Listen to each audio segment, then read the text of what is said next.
Assalamualaikum warahmatullahi wabarakatuh ya teman-teman ya. Kembali lagi bersama saya Muhammad Yakub, channel kesayangan kalian. Amin. Kali ini kita akan menceritakan salah satu kasus yang terjadi di tahun 2016 silam. Kasus yang menggemparkan Indonesia. Indonesia banget itu, Indonesia banget. Bahkan saya pun sangat kecewa gitu loh. Kenapa ada manusia-manusia seperti ini gitu di muka bumi di negara kita tercinta Indonesia. Bahkan lebih banyak lagi mungkin nanti orang-orang yang seperti brengsek-brengseknya manusia-manusia ini menghilangkan nyawa, memperkosa dan lain-lain seenak jidatnya sendiri ya. Aku kalau udah bahas ini saya emosi gitu loh, emosi terus nih bawaannya ini. Jadi kita langsung aja masuk ke dalam ceritanya ya. Kasus Yuyun, gadis berusia 14 tahun, SMP kelas 8. Masih SMP ya.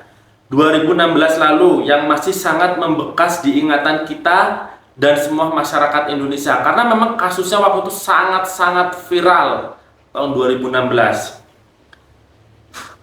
dan untuk keluarga pun sudah pasti sangat membekas ya. Yuyun yang dikenal gadis ceria, baik dan taat beribadah membuat banyak pihak yang merasa kehilangan sosok Yuyun. Siapa sih sebenarnya Yuyun ini ya? Kita coba terus lanjutkan. Dimana saat itu Yuyun yang baru pulang sekolah, dia memang sering melewati jalan tersebut. Memang keseharian Yuyun melewati jalan tersebut kebun karet. Yuyun, warga desa Kasie Kasubun, Kecamatan Padang Ulak, Tanding, Kabupaten Rejang Lebong, Bengkulu. Daerah Bengkulu sana ya teman-teman ya. Yuyun pada hari Sabtu 2 April 2016 pulang sekolah sekitar jam setengah 2 siang. Saat itu Yuyun membawa alas meja dan bendera merah putih untuk dicuci sebagai persiapan hari Senin. Jadi dia itu tugas dia waktu itu ya, di hari Sabtu dia pulang itu. Jarak antara rumah Yuyun dan sekolah sekitar 1,5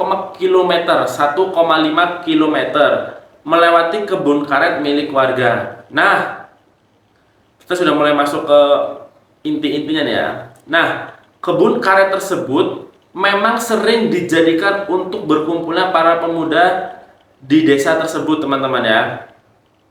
Ada yang minum-minum, ada yang penonton video porno. Karena di sekitar situ internetnya cukup bagus. Nah,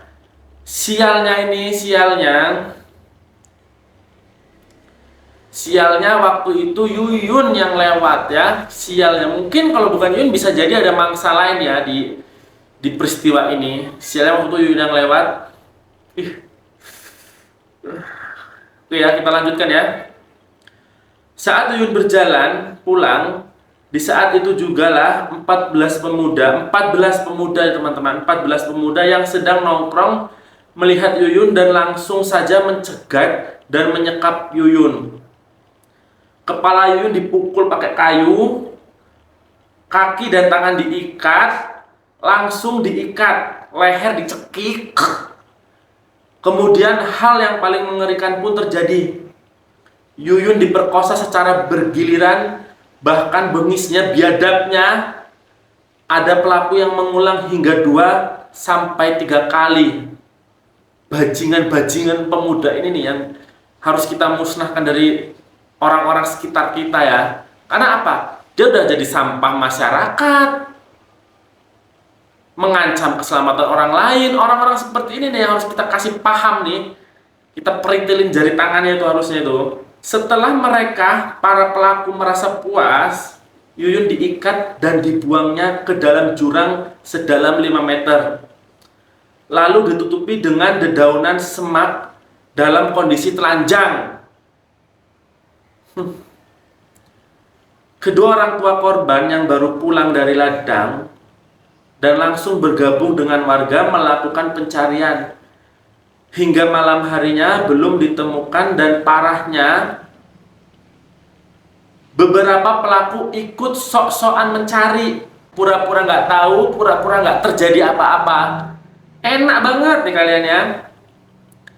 Hingga keesokan harinya, mayat Yuyun ditemukan oleh warga dalam keadaan menelungkup dan tangan terikat. Tragis banget ya teman-teman, tragis ini. Di tubuh Yuyun terdapat luka lebam dan tanda kekerasan di kemaluan korban. Parahnya lagi nih ya, parahnya lagi hasil autopsi menyatakan bahwa saat pemerkosaan Yuyun dalam keadaan meninggal. Bayangkan teman-teman, dalam keadaan meninggal jadi perkosaannya Yuyun ini. Astagfirullahaladzim. Setelah polisi melakukan penelusuran, akhirnya para pelaku pun tertangkap.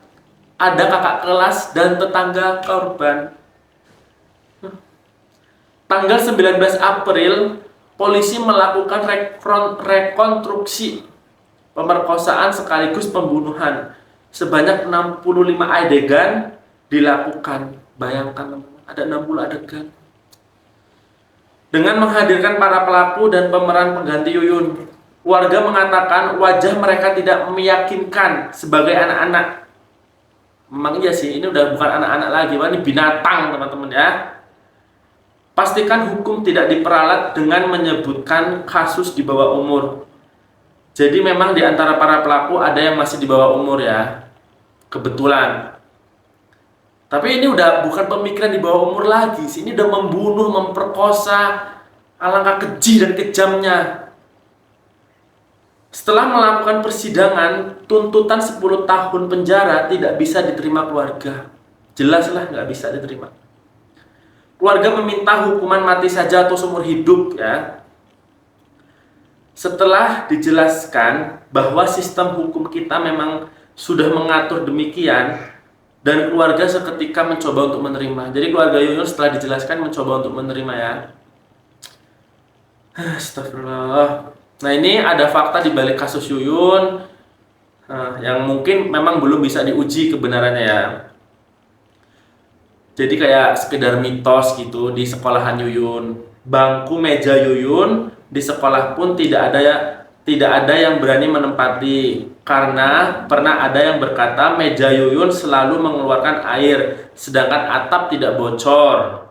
Nah, tapi ini kebenarannya yang belum bisa dibuktikan ya. Jadi teman-teman semua bisa percaya bisa enggak gitu. Karena ini bisa dikatakan kayak suatu mitos gitu kan, atau cerita yang belum bisa dibuktikan teman-teman ya.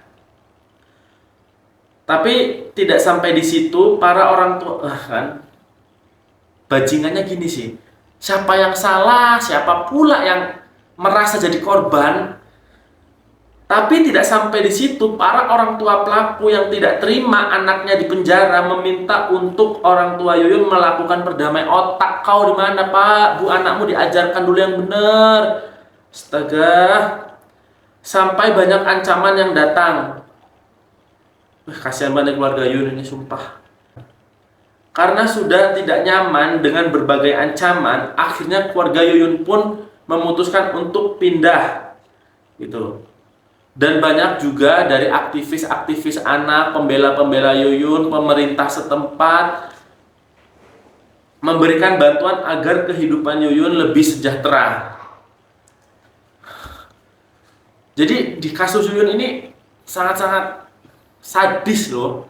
Mereka tidak hanya memperkosa, tapi membunuh juga, bahkan lebih bengisnya diperkosa dalam keadaan sudah tidak bernyawa. Karena mungkin itu tadi dipukul kepalanya ya. Jadi buat semuanya, teman-teman yang berada dimanapun, kasus ini sampai kapanpun tetap tidak mungkin dilupakan. Jadi kita, saudara kita, tetangga kita, dimanapun harus berhati-hati. Apalagi buat yang perempuan-perempuan ya, harus pintar-pintar jaga diri, lihat-lihat kondisi, jangan asal lewat tempat sepi sendirian, harus selalu kontekan dengan orang rumah, posisi di mana agar kalau ada apa-apa gampang mudah mencarinya. Terima kasih sudah mendengarkan kisah cerita Yuyun, gadis 14 tahun yang disampaikan oleh saya. Sampai jumpa di hari besok. Assalamualaikum warahmatullahi wabarakatuh.